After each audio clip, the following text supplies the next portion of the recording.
The 6 sources of gossip that destroy churches. Number 1, slander. Number 2, desire for position. Number 3, jealousy. Number 4, non-specific carnality. Number 5, biblical illiteracy. And number 6, lost people in the church. So let's look at these 6 sources. First, the first one that we see is slander. And slander is used throughout Scripture over 50 times, actually. Scripture, the words are translated for gossip or slander. So Scripture does have a lot to say about it, and it's pretty important for us to understand that Scripture is not very supportive of us slandering at all. So slander is very, very important. And it's always noted as being something negative. It's never anything positive in Scripture.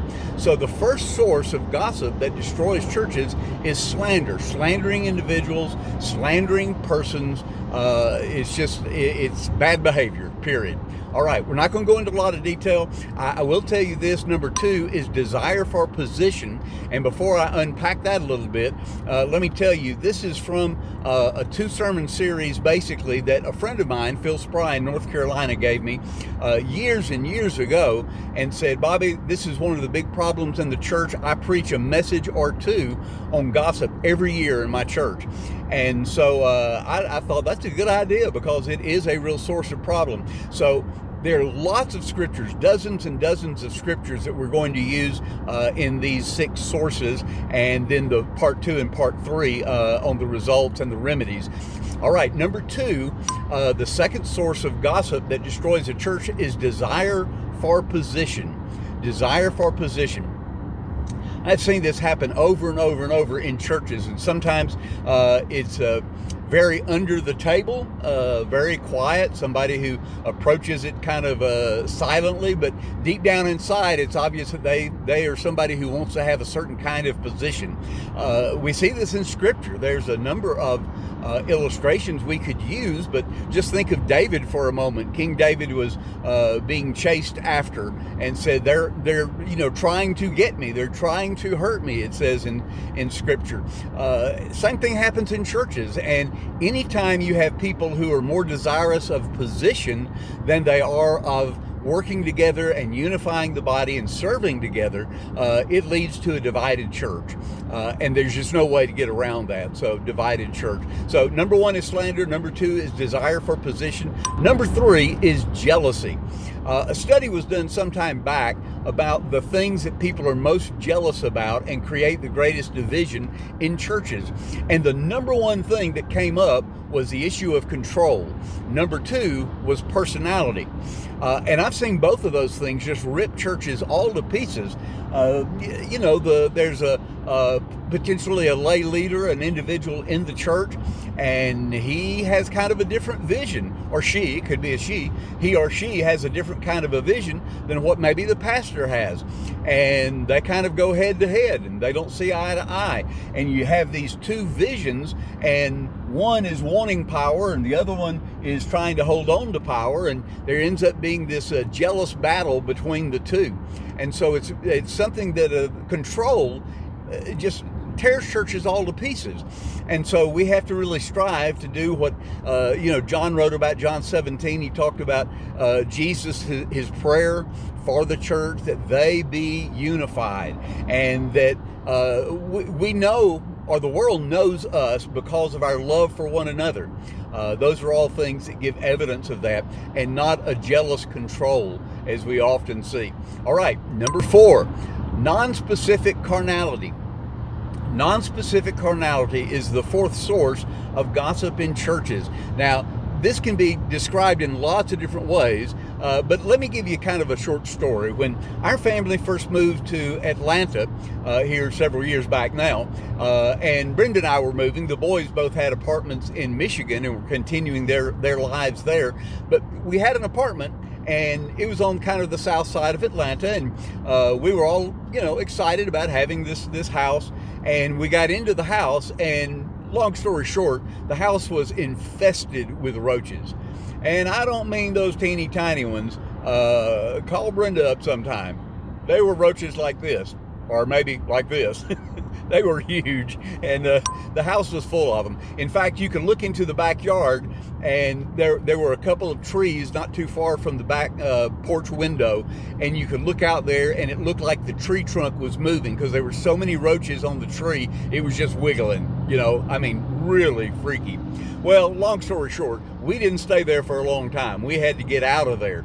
But the concern in churches is that gossip is kind of like roaches, and you're not so much worried about the roach and what it's going to eat and all that. I mean, maybe you are, but that's not the biggest concern. The biggest concern is really what those roaches drop into, what they get into, and what they destroy, what they ruin. Anything they get into has to be thrown out. It's destroyed, right?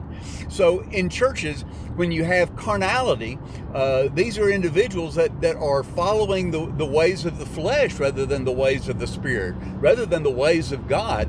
And they get in the middle of things, and it's that non-specific carnality. It's that carnality that just destroys the mix of unity, destroys the things that can happen in a church, and it squelches the Spirit of God. There's just no question about it. All right, lots more. Okay, number 6. Number 6 is biblical illiteracy. Biblical illiteracy. People do not realize how much Scripture says about what we say, how we talk.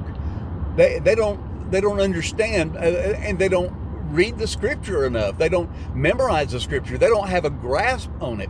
In fact, take some time, if you've never done this, look at the book of Proverbs, 31 chapters in Proverbs, read one chapter a day.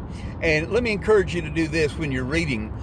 Each day when you read it, take a marker or a pen, depends on what you want to use in your Bible, and mark or underline every time there's anything to do with walking or talking. Okay? So if it talks about path, a light unto my path, you underline the word path. If it talks about walking somewhere, talks about doing something like that, and uses language about a path, a road, whatever it is, or what you say. And you're going to be surprised as there are dozens and dozens and dozens of references there, and people just don't understand. They would fall under much more conviction if they really understood all that the Scripture says about what we say.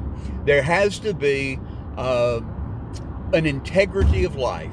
That we talked about this just today in the morning worship service. The importance of the integrity of life that lines up with not only what we say, but we practice exactly what we're talking about and we say. So gossips tend to be those who oftentimes are not literate in Scripture, and they don't realize the severe damage that they're going to do to a church. All right, the last one. Number 6, lost people in the church. Lost people in the church. I know Billy Graham used to say that he estimated that there were at least 50% or more of the people that were members of churches that weren't actually saved. Others I've seen in years since that have said it's even more than that. They've even talked about it being more than that. So if you take those numbers and then you take some of those who are carnal Christians that are in the church, now you've got a mix of people, and you can't expect that church to be able to operate and move forward in a scriptural and a biblical way, a unified way, following the Spirit of God and focused on Christ as the head of the church. They don't act like a good bride. They act like a very angry bride, is what happens. And people that I have known over the years that, without question, in my impression, was they were so spiritual. They were, godly people. But in the midst of some kind of a conflict, you might say the gloves came off, but I have heard innumerable things where they've just really lost tempers and thrown fisticuffs. I've pulled people apart in churches before when, have a business meeting, they get all upset. Well, I'm concerned. Either they're carnal or they're lost, because that's not the way Christians should behave. That's not the way believers should behave. Now, I'm not discounting issues of mental illness and other kinds of things that sometimes people struggle with. Even a Christian can have depression. Even a Christian can have issues of mental illness, and sometimes those skew us. But if that's the case, we need to lovingly love our brother and sister in the Lord and be able to help them. Try to help them get the help that they need as well. All right, we're going to wrap it up. Let me review real quickly the 6 sources of gossip that destroy churches. Number 1, slander. Number 2, desire for position. Number 3, jealousy. Number 4, non-specific carnality. Number 5, biblical illiteracy. And number 6, lost people in the church.